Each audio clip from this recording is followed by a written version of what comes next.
Bonjour à tous, c'est Alexandra d'Astrologie Guidance de Vie. Alors je vous retrouve aujourd'hui dans cette nouvelle vidéo podcast de Synastrie d'astrologie relationnelle pour évoquer avec vous le contact entre le soleil d'une personne, enfin le placement plutôt du soleil d'une personne dans la maison 7 d'une autre personne.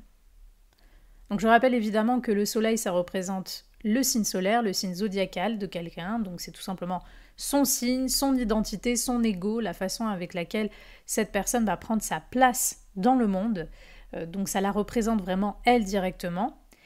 Et la maison 7, sur un thème astrologique, ça représente tout ce qui nous confronte à l'autre, aux relations. Alors souvent les relations engagées, contractuelles, légales. C'est pour ça que c'est d'ailleurs le lieu où on va retrouver tous les partenariats légaux, les relations qui ont un lien contractuel entre elles. Donc on peut penser au mariage, au Pacs ou des associations professionnelles par exemple, des collaborations, être associé pour quelque chose. Donc tout ça c'est la maison 7, c'est le lieu de toutes les projections. C'est ce qu'on peut espérer, ce qu'on peut souhaiter d'une relation ou d'une personne en maison 7, mais parfois c'est aussi des projections négatives, des projections de choses qui peuvent nous faire peur ou qui peuvent, on va dire, être différentes de soi. Donc c'est vraiment cet endroit où on rencontre l'autre, où on s'unit à l'autre. Souvent d'une façon légale, d'une façon officielle dirons-nous. Donc, qu'est-ce qui va se passer lorsque le soleil d'une personne va être en maison 7 de l'autre personne? Je vais juste rajouter un point. La maison 7, on ne l'évoque pas assez. La maison 7, ça nous parle également des ennemis, des adversaires. C'est-à-dire là où on peut être confronté à l'autre pour des désaccords, des conflits. Dans les pires des cas, des problèmes de justice avec cette personne. Donc la maison 7 est quand même paradoxal, c'est un peu 50-50 parce qu'on va autant trouver possiblement un partenaire ou projeter un partenaire idéal, mais on peut aussi trouver un ennemi déclaré, quelqu'un qui est juste envieux ou qui nous déclare la guerre. Donc la maison 7 a quand même aussi une connotation qui peut être un petit peu plus désagréable, donc il faut prendre en compte parce que souvent en astrologie, beaucoup de personnes idéalisent un petit peu la maison 7, mais la maison 7 c'est aussi tout ça, parce que c'est un lien avec la justice, la loi, etc. Donc, qu'est-ce qui va se passer lorsqu'on voit ce placement entre deux personnes, ce contact, ce positionnement entre deux personnes? Donc, souvent, évidemment, il peut y avoir en tout cas une relation importante, signifiante entre les deux personnes. Donc, que cette relation soit sentimentale, souvent elle va être majeure, importante, possiblement durable. Il peut y avoir des possibilités d'engagement de style Pacs ou mariage entre les deux personnes. Pour le peu, évidemment, que dans leur synastrie, il y a d'autres points d'accroche, il y a d'autres placements qui vont montrer, qui vont indiquer une attraction, une affinité ou des sentiments. Mais voilà, c'est quelque chose qui peut se voir assez fréquemment, que surtout dans le thème d'une femme, parce que le soleil représente l'énergie masculine, il peut y avoir tout simplement le soleil de l'homme, du mari, qui tombe dans la maison 7 de l'épouse. Voilà, maintenant ce n'est pas une obligation, ça peut être aussi dans l'autre sens, mais souvent c'est quelque chose qui se voit. Donc peu importe de toute façon, rappelez-vous que du moment que le soleil d'une personne tombe dans la maison 7 d'une autre personne, il peut y avoir une relation majeure, une relation importante. Donc si on parle du sentimental, évidemment, il peut y avoir cette notion aussi de lien important, de relation que l'on veut, sérieuse, engagée, durable, et donc qui peut aboutir sur des fiançailles, un Pacs, un mariage, des choses comme ça. Donc ça, c'est quelque chose qui se voit fréquemment. Donc évidemment, c'est un placement qui est préconisé, qui est conseillé pour des relations que l'on souhaite importantes. Ensuite, ça peut être tout simplement aussi des relations importantes à d'autres niveaux. Donc pour toute collaboration, associée, partenariat professionnel, tout simplement, on s'associe avec quelqu'un, on va devoir signer ensemble un contrat qui nous unit pour un projet, pour une activité professionnelle. C'est aussi le genre de placement qui va davantage se voir possiblement dans ce genre de contact, ou en tout cas, il peut y avoir l'une des deux personnes, voire les deux, qui vont avoir envie peut-être de s'associer ensemble, peu importe la raison. Donc ça, c'est quelque chose qui peut se voir également. Donc peu importe le style de relation, évidemment, il y a cette notion d'importance de la relation, de signifiance. Il y a cette notion de, peut-être aussi parfois, dans certains cas, par exemple sur le plan sentimental, avoir l'impression qu'on a trouvé le partenaire idéal. Lorsque le soleil d'une personne tombe dans notre maison 7. La personne soleil peut chercher à influencer ce secteur chez une personne. Donc soit elle va l'influencer de façon indirecte, donc comme je l'ai dit, l'autre personne va projeter quelque chose sur ce soleil, va projeter sur cette personne, et même que cela soit entièrement vrai ou non, des qualités ou on va dire des choses qui vont faire que la personne maison 7 veut une relation importante avec la personne soleil, mais la personne soleil peut aussi vouloir influencer de façon vraiment volontaire ce secteur de la personne maison 7. Donc ça peut être la personne soleil qui veut être le partenaire idéal pour la personne maison 7, qui veut avoir une importance dans le système relationnel ou les relations générales de la personne maison 7. Donc il faut voir évidemment si la personne soleil est bien intentionnée ou non.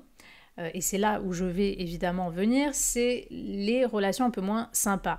Donc déjà, les côtés un peu plus négatifs de ce genre de placement, de ce genre de contact, va davantage se voir si...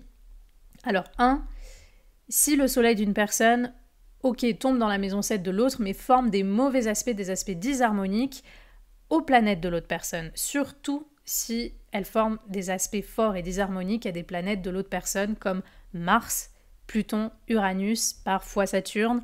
Là, il peut y avoir des conflits, des querelles, des désaccords, voire dans les pires des cas, des violences, qu'elles soient verbales ou physiques, avec l'autre personne. Donc vous voyez, ce n'est pas forcément un placement idyllique. Comme d'habitude, il faut tout prendre en compte dans la synastrie, dans ce qui se joue entre les deux personnes. Qu'est-ce que ça va toucher aussi comme planète? Parce que on peut vouloir même une relation avec cette personne, mais il y aura des conflits. Par exemple, si ça touche Mars, en aspect de carré ou d'opposition et parfois de conjonction, on va avoir des conflits, on va avoir des querelles, on va avoir parfois dans les pires des cas des violences.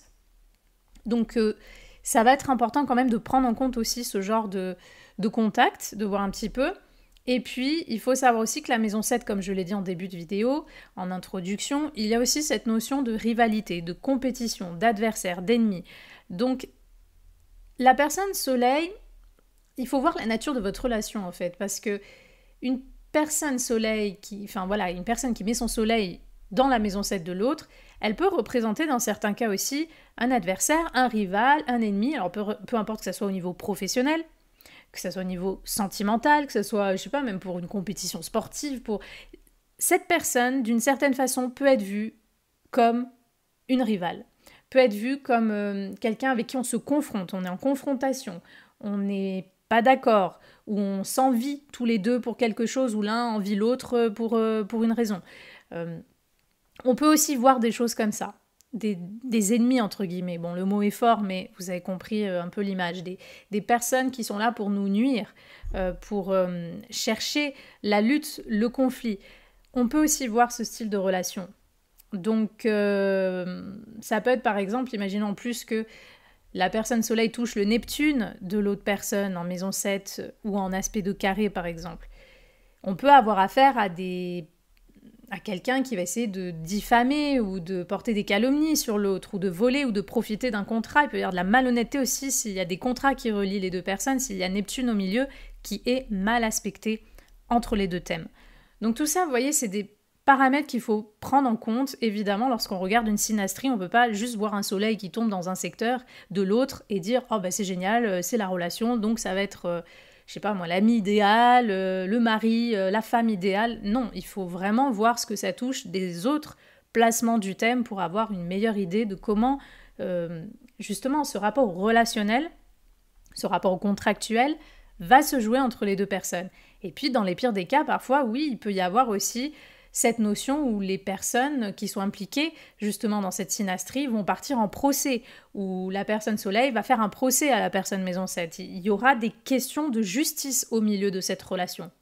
Et pas des plus sympas. Donc vous voyez, c'est un contact qui peut être intéressant effectivement dans une relation conjugale, ça oui, mais il faut tenir compte de ce que ça touche exactement dans les autres planètes de l'autre thème, de l'autre personne, pour voir un petit peu si la relation va être positive ou non, s'il y aura tout simplement des des petites ou des grosses incompatibilités. Ok, on projette des choses sur cette personne ou une relation avec elle, mais finalement, avec le temps, on va se rendre compte que c'est pas du tout ça. Ou alors, d'un côté, on est très attaché à cette personne, ou les deux ensemble sont très attachés à une relation ensemble, mais malgré tout, ces personnes ont des incompatibilités ou ont des conflits. Donc, vous voyez, on peut avoir une relation et on aura une relation importante d'une certaine façon, où on va projeter une relation importante avec la personne soleil. Souvent, c'est quand même la maison 7 qui va projeter quelque chose sur la personne soleil ou qui va estimer que la personne soleil va être importante dans sa recherche de relations engagées. Mais voilà, s'il y a des carrés, des aspects de carrés qui vont montrer des points de friction, de tension, d'incompatibilité, et encore plus, comme je l'ai dit, ces carrés, et même parfois ces conjonctions, se font avec des planètes comme Mars, Pluton, Uranus, ça peut être explosif, ça peut être destructeur, ça peut être rempli de conflits, d'animosité, d'hostilité, de rivalité, de jalousie, et dans les pires des cas, de violence. Vous voyez, tout ça est à prendre en compte lorsqu'on regarde une synastrie. Si la personne soleil est mal intentionnée, elle peut créer des problèmes aussi dans la vie relationnelle de l'autre personne. Elle peut créer des problèmes dans les contrats de l'autre personne.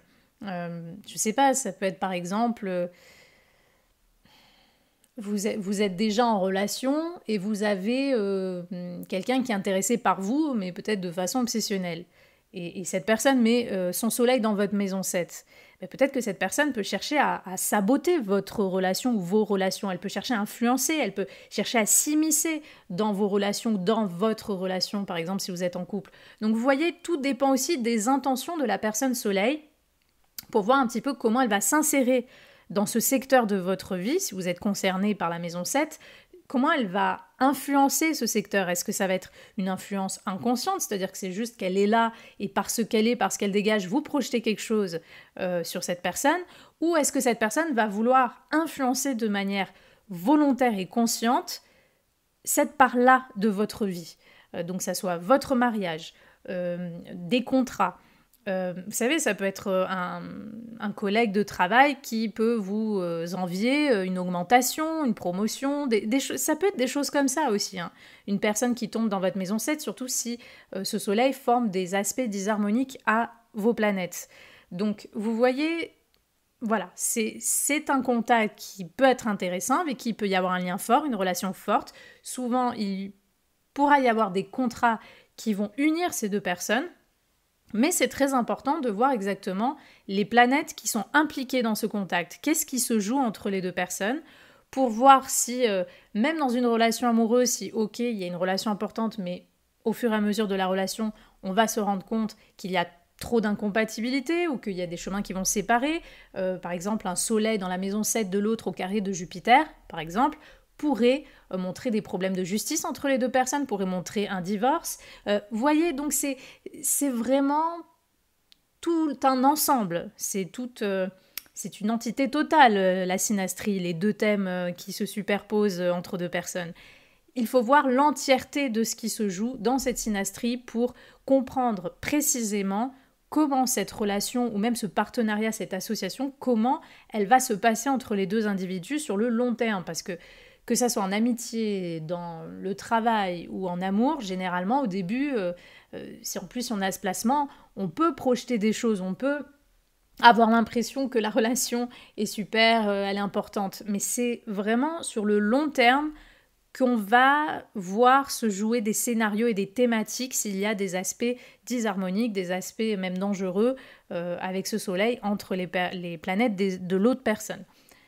Donc, tout tas de paramètres, on va dire, à prendre en compte. La maison 7, c'est très bien, mais il y a cette dualité. Il y a cette dualité, je te vois comme un partenaire, ou l'autre, je veux être ton partenaire, je veux influencer ta vision relationnelle, ton engagement, mais je peux aussi être ton ennemi. Je peux être aussi la personne qui t'envie, qui se sent en rivalité avec toi ou avec quelque chose de ta vie. Donc ça peut être ça également, la maison 7. Et c'est cette dualité qu'il faut toujours tenir compte en fait, pour ne pas trop romantiser, comme je l'ai déjà vu dans certains endroits, sur des livres et tout, qui parlaient d'astrologie, de synastrie, il ne faut pas trop romantiser la maison 7 parce qu'il y a toujours cette dualité qui est propre à ce secteur. Voilà.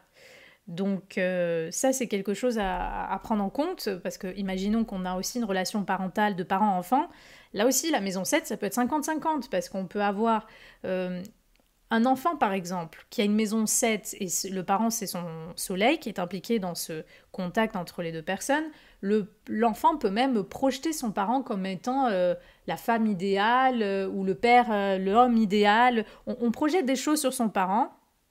On aimerait peut-être que son partenaire ressemble à ce parent. Vous voyez, il peut y avoir des choses comme ça, mais on peut aussi avoir un parent qui va même faire un procès. Malheureusement, ça arrive, par exemple, des enfants et des parents qui sont en procès, qui sont en conflit, qui passent par la justice, par des avocats, parce qu'il y a des problèmes, même au sein de leur relation. Donc on peut aussi projeter un parent comme un ennemi.